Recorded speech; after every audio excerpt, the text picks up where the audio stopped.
अस्सलाम वालेकुम, नमस्ते ऑल फ्रेंड्स।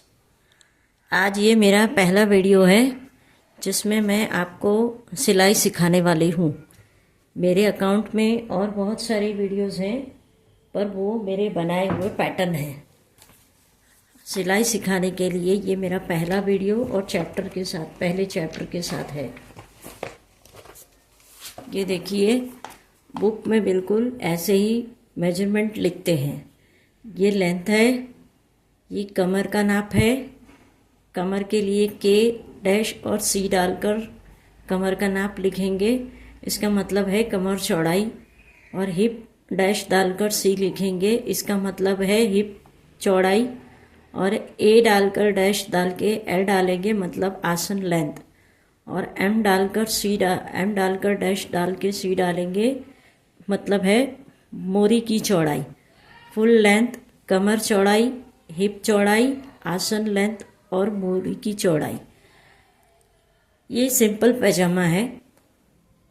सिंपल पैजामा 1-2 साल के बेबी के लिए है। आप इसको नोट कर लीजिए। यही चीज़ मैंने यहाँ पर भी लिखी है ताकि आपको अच्छे से दिखाई दे सके। इसे आपकी नोटबुक में नोट कर लीजिए अच्छे से। और फिर मैं आपको बताती हूँ इसका मेजरमेंट कैसे लेते हैं। मेजरमेंट हर किसी का एक ही तरीके से लिया जाता है, चाहे वो बच्चे का लो या बड़े का। मेजरमेंट बॉडी से सेम ही लेते हैं। इस पैजामे का जो मेजरमेंट मैं लूँगी वो आप बड़े के लिए भी बिल्कुल इसी तरीके से सिंपल पैजामा बनाने के लिए ले सकते हैं। छोटे बच्चे के लिए भी ले सकते हैं, 14-15 साल के बच्चे के लिए भी ले सकते हैं। यानी कि मेरे कहने का मतलब है, और जितने भी लेडीज़ के लिए आप ये पैजामा बनाएंगे इस तरीके का, उसका नाप बिल्कुल ऐसे ही लिया जाएगा। इसके 5 नाप होते हैं। ऐसा तो 4 में ही बन जाता है। ये इलास्टिक वाला जो नाप है ये कमर के लिए है, इलास्टिक के लिए जो रबड़ हम डालेंगे उसके लिए। अगर कस्टमर रबड़ नहीं डलवाता तो लेंथ, हिप और आसन लेंथ और मोरी की चौड़ाई से ही ये पैजामा कटिंग हो जाता है।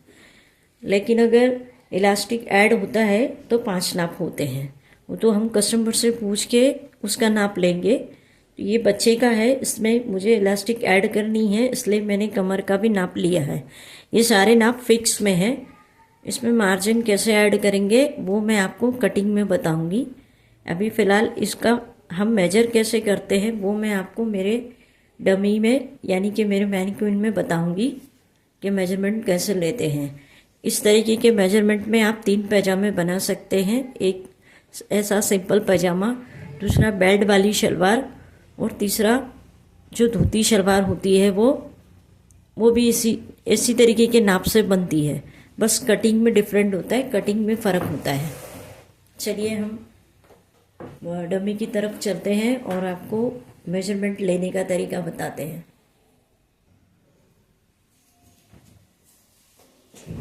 तो ये हमारा मैनीक्विन है, इसके जरिए हम आपको नाप लेने का बताएंगे और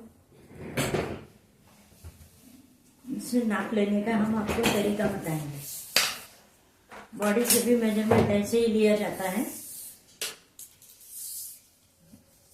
कस्टमर जहाँ से पैजामा बांधेगा, जो भी मतलब बॉटम बांधेगा, जहाँ से भी पैजामा बांधेगा, वहाँ से टेप पकड़ेंगे। बिल्कुल जैसे कमर तो मेन यहाँ होती है, लेकिन कस्टमर पैजामा जहाँ से बांधता है हमें नाप वहाँ से लेना होता है। यहाँ से बांध रहा है, यहाँ से बांध रहा है, यहाँ से बांध रहा है, वो हमें उससे पूछना पड़ेगा। और बिल्कुल इसी तरीके से टेप को रख के हम उसका नाप लेंगे। जो भी नाप आ रहा है, मैंने उल्टा टेप पकड़ा है, ऊंची टेप उल्टा है, नीचे की तरफ 1 है, ऊपर की तरफ 37 आ रहा है। ठीक है, 33 इंच, सॉरी 33 नहीं, 37, 37 इंच। ये हमारा लेंथ का नाप हो गया, जो मैंने पहले ही यहाँ पे लिख के रखा है। बच्चे का नाप है, इसके लिए 20 इंच है। फिर हम उसकी कमर का नाप लेंगे। जहाँ से हमने लंबाई का नाप लिया है बिल्कुल वहीं से कमर का नाप भी लेंगे, क्योंकि इलास्टिक ऐड करने के लिए हमें यहाँ से फिक्स नाप चाहिए होता है।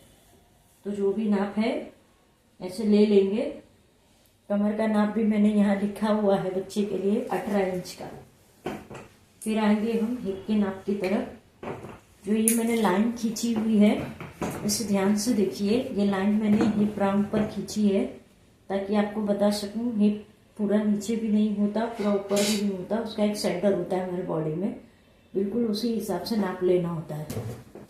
तो ये टेप ऐसा पकड़ेंगे और उसी पर रखकर हम उसका फिक्स में नाप लेंगे।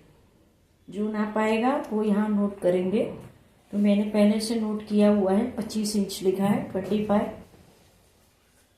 फिर हम उसकी आसन की लेंथ लेंगे।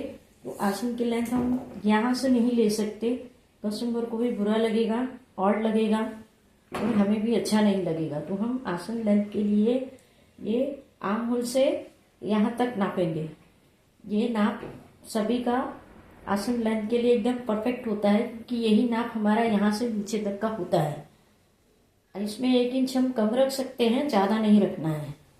तो यहाँ से टेप पकड़ेंगे, बिल्कुल यहाँ से, और ऐसे बॉडी को टच करके नीचे तक लेंगे। इसका 15 इंच आ रहा है, बच्चे का मैंने 8 इंच लिख के रखा है।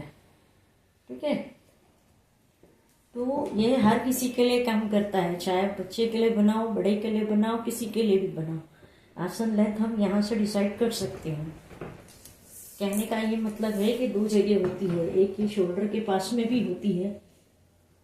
शोल्डर भी अगर आप ऐसा नापते हैं तो ये भी 15 का ही आएगा और ये भी 15 का ही आ रहा है। इससे ज़्यादा हाइटेड बॉडी रहेगी तो 16 या 17 का आएगा, सबसे बड़ा आसन। आसन का मतलब क्रॉच होता है इंग्लिश में, और हिंदी में पिस्तक बोलते हैं। तो ये 4 नाप हो गए। अभी आते हैं हम बॉटम पे, यानी कि बॉडी। अभी यहाँ पर मेरे पास कस्टमर नहीं है और इसमें पैर भी नहीं है, तो मैं अपने पैर पे आपको बता रही हूँ। आपको दिख रहा है या नहीं, आप ध्यान से देखिएगा। देखिए, कस्टमर का पैर ऐसा रखवाना है पंजे के जरिए, और उसका नाप हमको ऐसे लेना है, बिल्कुल ऐसे। इससे क्या होगा कि उसका पांचा जो अंदर पैर जाने वाला है पांचे में, वो एग्जिट बराबर जाएगा। और अगर कस्टमर कहता है नहीं भाई हमें ऐसा नहीं चाहिए, लूज चाहिए, तो आप उससे पूछ के उसके हिसाब से रखिएगा। अभी मैंने यहाँ पे 8 लिखा है, ये मैं आपको एक बार दिखा देती हूँ, अच्छे से देखिए। इसे नोट कीजिएगा, आप जितने अच्छे से नोट करेंगे उतने अच्छे से सीखेंगे। अब इसकी कटिंग की वीडियो मैं अगली बनाऊंगी। अभी यहीं तक वीडियो है, आप इसे बार बार देखिएगा। जितनी बार आप इसको देखेंगे आपको सीखने के लिए आसानी होगी। और अगर आप मशीन कोई चला रहे हैं घर में, तो कोशिश कीजिएगा कि बड़े शटर की मशीन चलाएं, फुल शटर वाली। फुल शटर की मशीन चलाने से हम पूरा प्रोफेशनल तरीके से सीखते हैं, जो भी चीज़ सीखते हैं अच्छे से सीखते हैं। कि बड़ी मशीन में वो सारे फीचर होते हैं जो हमको काम करने के लिए ज़रूरी होते हैं। मैं इसके बारे में भी अगला एक वीडियो बनाऊंगी, जिसमें आपको मैं बताऊंगी कि ये मशीन यूज़ करना क्यों ज़रूरी है और इसका क्या फ़ायदा है। बाकी आप कमेंट करके बताइएगा कि मेरा वीडियो कैसा था और आपके कितना समझ में आया। आप कमेंट्स करेंगे तो मैं आगे और अच्छा वीडियो बना सकती हूँ। और बस मैं इतना ही कहना चाहूँगी। बाकी लाइक सब्सक्राइब करना आपकी मर्जी है, आप अपनी खुशी से कीजिएगा। अल्लाह हाफिज़ ऑल फ्रेंड्स।